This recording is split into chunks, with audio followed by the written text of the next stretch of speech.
Hi, I'm Daniel Bowe, and today we're going to talk about Technique 22 from Teach Like a Champion 2.0, Board equals paper. It's from the lesson structure section. Board equals paper is an effective technique that will immediately get results in your classroom with lower skill levels.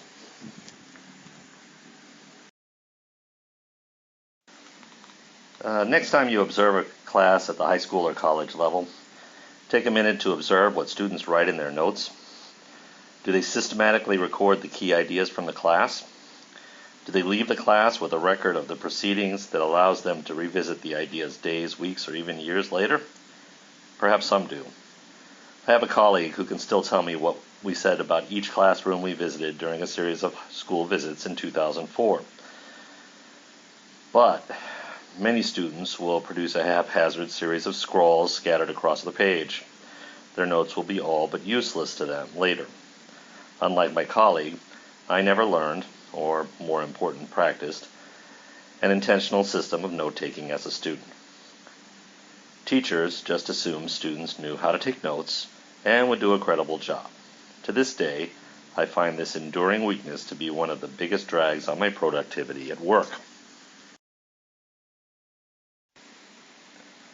Students often have to learn how to be students as much as they need to learn content and skills.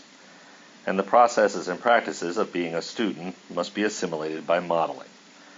One of the most complex and critical aspects of being a student is learning to take notes and retain a record of one's knowledge. For the most part, however, if students learn this aspect of scholarship, they learn a suboptimal model by accident.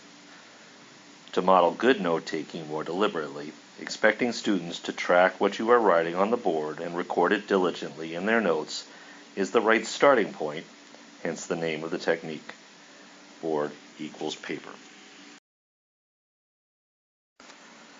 As students grow, they need to learn to make intentional decisions about what to include in their notes. But that process should wait until they can reliably get what matters down right as a matter of habit. The best way to start students on the path to autonomous note-taking is to make your overhead or projector a mirror image of the graphic organizer you give to the students to take notes on. As you fill in a blank, they fill in a corresponding blank. You fill out the projected worksheet on the board and say, "Make your paper look like mine."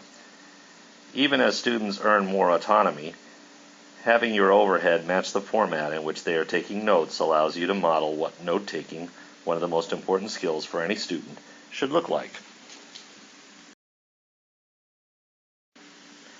Gradually, students should develop note-taking independence, filling out longer and longer passages of their graphic organizers on their own, ultimately taking notes on a separate sheet of paper as you write terms and definitions on the board exactly as you wish students to copy them down. As you introduce note-taking skills, guide students through the process, telling them what to title their papers, when to skip a line, how to make subheadings and headings.